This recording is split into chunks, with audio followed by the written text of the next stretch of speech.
Welcome, friends. Today we will discuss ED, as the name suggests, Enforcement Directorate or Directorate of Enforcement. Let's start the video. As usual, in this video हम लोग क्या क्या देखेंगे? ED क्या है, क्यों establish किया गया, ED को पावर्स कहां से डिराइव करता है, ये PMLA क्या है, फेरा FEOA क्या है, और mains question and obviously prelims.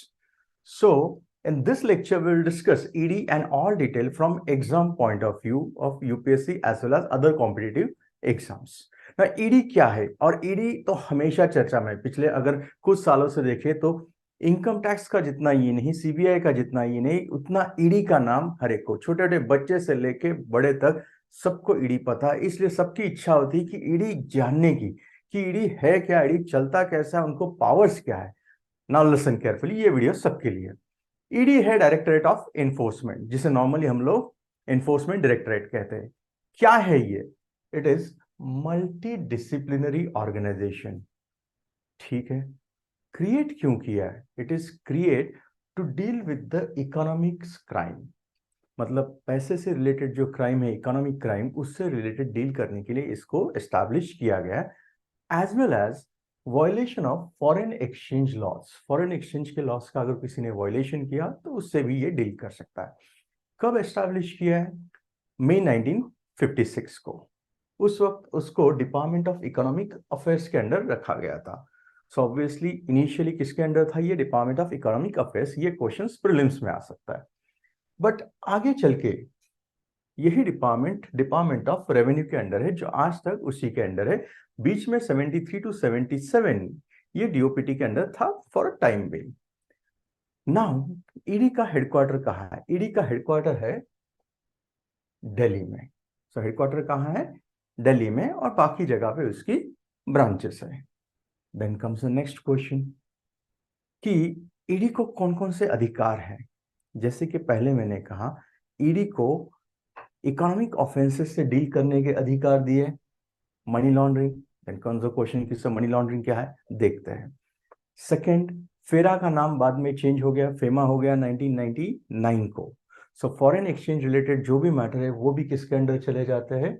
ED के अंडर. मनी लॉन्ड्रिंग के मैटर भी ईडी के अंडर. इतना ही नहीं, आजकल क्या होता है, हमने बहुत बार देखा है, most of the people crime यहाँ पे करते हैं. इकोनॉमिक क्राइम मतलब क्या? किसी बैंक से लोन उठाओ हजारों करोड़ में, और वो चुकता मत करो, और उससे बाद क्या करो? देश से बाहर चले जाओ. सो डोंट यू थिंक ये देश के बाहर क्यों चले जाते हैं? सो दैट इंडियन जुडिशरी या इंडियन लीगल सिस्टम से आप बच सके. तो गवर्नमेंट ऑफ इंडिया ने 2018 में ये भी एक एक्ट पास किया है कि जो बाहर चले जाते हैं, फुजिटिव इकोनॉमिक ऑफेंडर एक्ट, इनके ऊपर भी तो कार्रवाई होनी चाहिए. और ये भी काम किसे दिया है? ईडी को. सो आई होप आपको समझ में आ रहा है कि ईडी का काम तो बढ़ता ही जा रहा है. अब करते हैं डिटेल में चर्चा एक एक. जैसे कि मैंने कहा पहला, कि मनी लॉन्ड्रिंग के अंडर जो इन्वेस्टिगेशन करने का काम है वो भी ईडी के पास है. देन कम्स द क्वेश्चन कि सर मनी लॉन्ड्रिंग होता क्या है? बहुत सारा पैसा दिख रहा है, बट एक बात याद रखो, ऊपर जेल भी दिख रही है, यहाँ हथकड़ी भी है, और प्रॉपर्टी सीज भी होती है. नाउ लिसन, मनी लॉन्ड्रिंग एक क्रिमिनल लॉ है, ठीक है. बट मनी लॉन्ड्रिंग क्या है? Listen carefully. मनी लॉन्ड्रिंग, लॉन्डर करना मतलब आप धो रहे हैं. क्या? पैसा. कैसे? लिसन.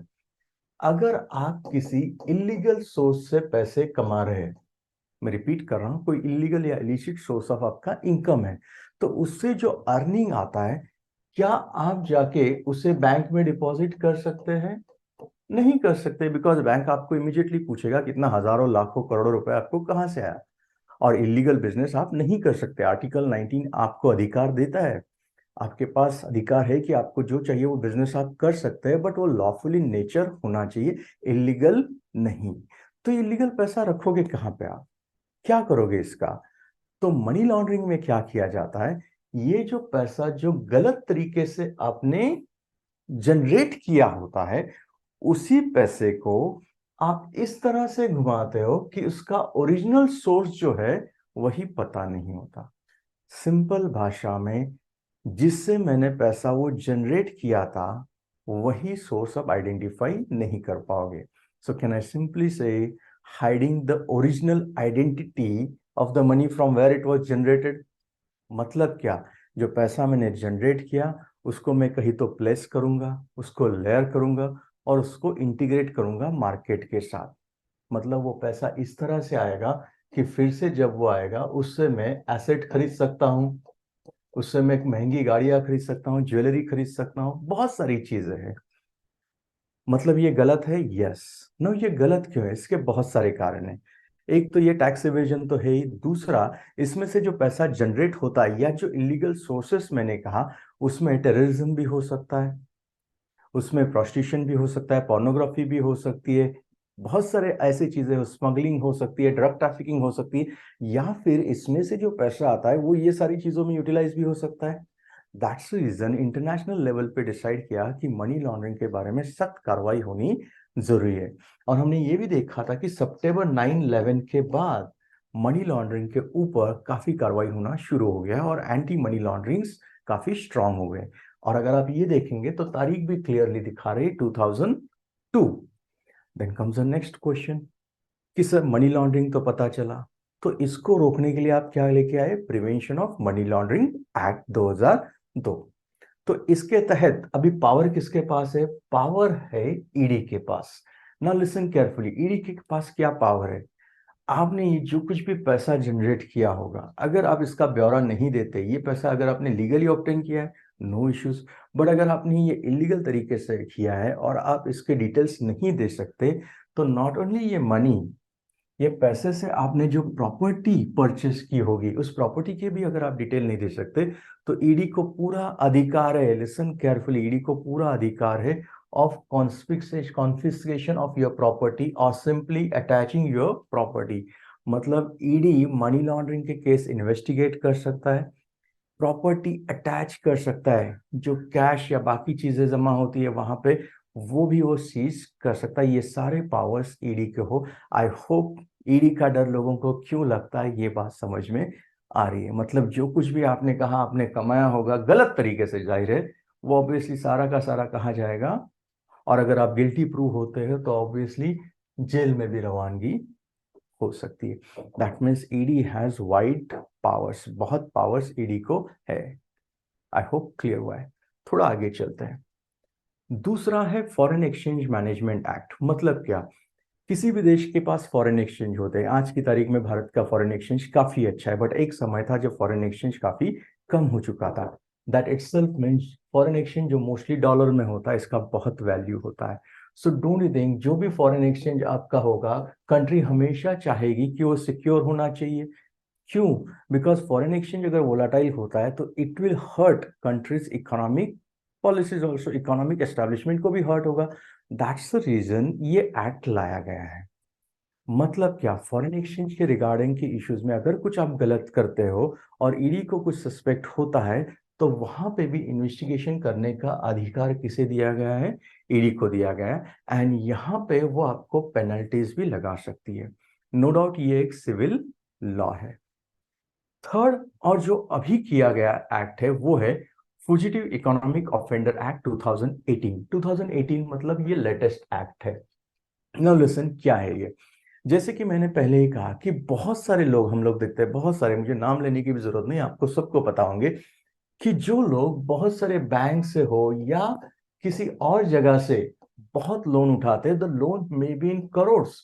कोई 4,000 करोड़ का लेता है, तो कोई 10,000 करोड़ का, तो कोई 20,000 करोड़ का लोन लेता है, या कुछ इश्यूज क्रिएट करते हैं, और वो सारी चीजें करके इकोनॉमिक ऑफेंस करके, लिसन केयरफुली, वो भारत से भाग जाते हैं। कहाँ पे? किसी और कंट्री में। क्यों भाग जाते हैं? Because they want to remain outside the jurisdiction of Indian court. मतलब यहाँ पे पैसे पैसे के इशू क्रिएट कर दो, यहाँ पे 10,000 करोड़, 15,000 करोड़ बैंक के लोन ले लो, मत दे दो, then you become economic offender. यहाँ पे रहोगे तो आपका सब कुछ चला जाएगा, आप जेल में जाओगे। तो चले जाओ किसी और कंट्री में। और कंट्री में जाने के बाद आप क्या करते हो? वहां से आपको एक फायदा होता है कि इंडियन कोर्ट वहां तक नहीं पहुंचेंगे, आपको लगता है, तो यहाँ पे एक एक्ट लेके आए कि अगर ऐसा कोई करता है तो उसकी कोई डोमेस्टिक प्रॉपर्टीज है, लिसन केयरफुली, उसकी डोमेस्टिक प्रॉपर्टी, वो प्रॉपर्टी भी अटैच करने का अधिकार ईडी को दिया गया है। मतलब आप देश छोड़ के जाओगे लेकिन आपकी प्रॉपर्टी कॉन्फिस्केट करने का और अटैच करने का अधिकार ईडी को है। तो ऑब्वियसली ईडी का पावर दिन ब दिन अगर देखा जाए तो बढ़ता ही गया है। Then comes the next question कि सर ईडी अगर इतना अच्छा काम कर रहा है तो क्रिटिसिज्म किस बात की है? क्रिटिसिज्म ऑब्वियसली, हर चीज की क्रिटिसिज्म, तो डेमोक्रेसी है तो ऑब्वियसली दोनों साइड्स को बोलने का अधिकार होना चाहिए, वो है। कुछ लोगों का मानना है कि ईडी को जो पावर्स है वो बहुत ही ज्यादा पावर्स है, एक्स्ट्रा ऑर्डिनरी पावर्स दिए गए, उसके वजह से ईडी का मिसयूज हो सकता है। ईडी इज पॉलिटिकली बायस है। पॉलिटिकली बायस है कैसे, थोड़ी देर के बाद देखते हैं। कन्विक्शन रेट कितना है इसके बारे में लोग क्वेश्चन मार्क करते हैं, और ईडी जो काम करती है उसमें ज्यादा ट्रांसपेरेंसी नहीं, ऐसा क्रिटिक्स का कहना है। जाहिर है इसके बारे में क्या उनकी कोई सजेशंस है, उनके कोई एविडेंसेस है, तो उनका कहना है लिसन। न्यूज़पेपर में, इंडियन एक्सप्रेस में ये आर्टिकल आया था लास्ट ईयर। क्या दिखा रहा है ये आर्टिकल कि 2014 के बाद ईडी केसेस में 4 गुना बढ़ोतरी हो चुकी है, और इसमें 95% केसेस जो है वो अपोजिशन के खिलाफ है। और डेटा आपके सामने है क्या, कि यूपीए के दरमियान अगर 26 से यूपीए 1 to 2, तो यहाँ पे 121 पॉलिटिकल लीडर अंडर प्रोब है, मतलब अराउंड चार टाइम्स गुना बढ़ चुका है। अगर यूपीए के दौरान ये 54% था तो अभी ये 95% के आसपास है। तो अपोजिशन का कहना है कि आप जानबूझ के कि अपोजिशन को टारगेट कर रहे हैं ना। यहाँ पे इंपॉर्टेंट है कि ईडी किसके अंडर काम करता है, सेंट्रल गवर्नमेंट के under. Same is applicable for CBI also, कि सीबीआई के अंडर भी जो केसेस है वो 60% से बढ़कर कहाँ तक चली गई, 95%। ये डेटा आपको मेंस और मेंस के लिए काफी काम आएगा। नॉट ओनली दिस, अपोजिशन का ये भी कहना है कि सिलेक्टिव प्रोसिक्यूशन होता है। अगर आप सारे नाम देखेंगे तो mostly IAS Pooja Singhal, Partha Chatterjee, Satyendra Jain for Delhi, Karti Chidambaram Congress, Sanjay Raut Shiv Sena, Nawab Malik Rashtrawadi, Farooq Abdullah National Conference, Sonia Gandhi, Rahul Gandhi, इनकी भी इन्वेस्टिगेशन हुई थी नेशनल हेराल्ड केस में। सो मोस्ट ऑफ द लोग, इनका कहना है ये सारे क्या है, ये सारे मोस्टली आपके अपोजिट पॉलिटिकल पार्टी से है, तो सिलेक्टिव प्रोसिक्यूशन होता है। तो इनका कहना है प्रोब एजेंसी जो है, they should not allow politics to colour the investigation. आप इन्वेस्टिगेशन करो, बट पॉलिटिक्स से आपका इन्वेस्टिगेशन इन्फ्लुएंस नहीं होना चाहिए। बट एग्जाम्पल तो मोर और लेस वही दिख रहे हैं जैसे इंडियन एक्सप्रेस का मैंने कहा था। Then comes the next question कि सर क्या ईडी और पुलिस दोनों सेम होते हैं? नहीं, लिसन केयरफुली, ईडी और पुलिस में बहुत अंतर है। क्या, वॉट एवर स्टेटमेंट आप पुलिस के सामने जो स्टेटमेंट देते हो वो कोर्ट में एडमिसेबल होता है क्या? It is not admissible as a evidence in the court. Please, मतलब पुलिस के सामने जो स्टेटमेंट होता है वो कोर्ट में एडमिसेबल नहीं होता एज ए एविडेंस। बट अगर आप ईडी अथॉरिटी के सामने स्टेटमेंट देते, then that is consider as admissible. ये बहुत बड़ा डिफरेंस दोनों में है। इतना ही नहीं, पुलिस जब कोई केस फाइल करता है तो उसमें एक फर्स्ट इंफॉर्मेशन रिपोर्ट होता है जो व्यक्ति को मिलता है। वैसे ही ईडी जब केस इनिशिएट करती है तब इन्फोर्समेंट केस इंफॉर्मेशन रिपोर्ट होता है, जिसे पॉपुलरली ईसीआईआर कहते हैं। बट क्या ये रिपोर्ट मिलता है? बहुत ही रेयरली देखा गया है। ईडी का कहना है ये हमारे इंटरनल पर्पस के लिए होता है। तो ये भी दोनों के बीच में डिफरेंस है। नेक्स्ट, सुप्रीम कोर्ट में एक केस गया था और सुप्रीम कोर्ट में इन्होंने कहा था कि ईडी और पुलिस सेम है। तो यहाँ पे सुप्रीम कोर्ट ने क्लियरली कहा है, Vijay Madan Lal Chaudhary versus Union of India, कि ED authorities are not police officer. Please listen carefully, court ने क्लियरली कहा है कि ईडी ऑफिसर ये पुलिस ऑफिसर नहीं होते। Under section 50 of PMLA, it is not investigation in strict sense. So वो initiate कर सकते हैं, यस, मतलब जजमेंट भी किसके फेवर में चला गया, ईडी के ही फेवर में चला गया। तो फाइनल कंक्लूजन पे आते हैं, और उससे पहले कुछ और बातें, कि ईडी के बारे में लोगों की जानने की इच्छा होती है कि ईडी में जो ऑफिसर्स होते हैं वो कहाँ से आते हैं। क्या वो ऑफिसर्स सिर्फ आईआरएस, इंडियन रेवेन्यू सर्विस से ही होते हैं, या Indian custom and excise service से होते हैं, या इंडियन पुलिस सर्विस से होते हैं, या आईएएस से होते हैं? प्लीज लिसन, ईडी में सभी सर्विसेज से वो ऑफिसर डिप्यूटेशन पे ले सकते हैं। उनका खुद का भी स्टाफ चाहे तो वो सिलेक्ट कर सकता है। मतलब ईडी में अलग अलग इंस्टीट्यूशन से, अलग अलग सर्विसेज से लोग आ सकते हैं। अब आते हैं कंक्लूजन के ऊपर। डोंट थिंक, एक जमाना था 30-40 साल पहले, जबकि आईटी रेड पड़ती थी तो लोग बहुत डरते थे कि आईटी वाले रेड डाल देंगे। फिर सीबीआई का नाम आ गया और आजकल नाम एक ही चल रहा है पिछले कुछ सालों से, वो है ईडी। डोंट थिंक आज का ये वीडियो देखा तो आपको इतना तो समझा होगा कि ईडी को बहुत अधिकार है, no doubt about it. But क्या वो अधिकार जरूरी है? Listen carefully. अगर आप देखेंगे ग्लोबलाइजेशन के बाद, लिसन केयरफुली, ग्लोबलाइजेशन के बाद पूरे वर्ल्ड की इकोनॉमी एक हो चुकी है, तो in this case listen carefully, ED जैसी इन्वेस्टिगेशन का होना जरूरी है, क्योंकि मनी लॉन्ड्रिंग जैसे क्राइम जो है उन्हें रोकना बहुत ही जरूरी है। तो ऐसे में आपको कौन चाहिए? आपको ईडी जैसा अथॉरिटी का होना जरूरी है, और उसको पावर्स भी होना जरूरी है। Then comes the next question कि सर फर्स्ट जो क्रिटिसिज्म है उसका क्या करें? Listen carefully. क्रिटिसिज्म अगर आपको ठीक करना है तो उसमें एक ही अच्छी आंसर है कि आप जो भी काम कर रहे हैं उसमें ट्रांसपेरेंसी रखो। आप जो भी काम कर रहे हैं उसमें अगर एब्सोल्यूट ट्रांसपेरेंसी रहेगी तो आपके ऊपर क्रिटिसिज्म काफी हद तक कम होगी। दूसरा, क्या ईडी के पास इनफ स्टाफ है क्या, या ईडी ओवरबर्डन हो चुका है? क्योंकि हमने देखा कि ईडी पहले इकोनॉमिक ऑफेंसेस, फेरा फेमा उससे डील करता था, बट धीरे धीरे उसके पास पीएलएम पीएमएल भी आ गया, देन फुजिटिव इकोनॉमिक ऑफेंडर भी आ गया। मतलब ईडी के पास एक एक करके कॉफे पोशा हो, बेनामी हो, बहुत सारी चीजें ईडी के पास आ ही गई।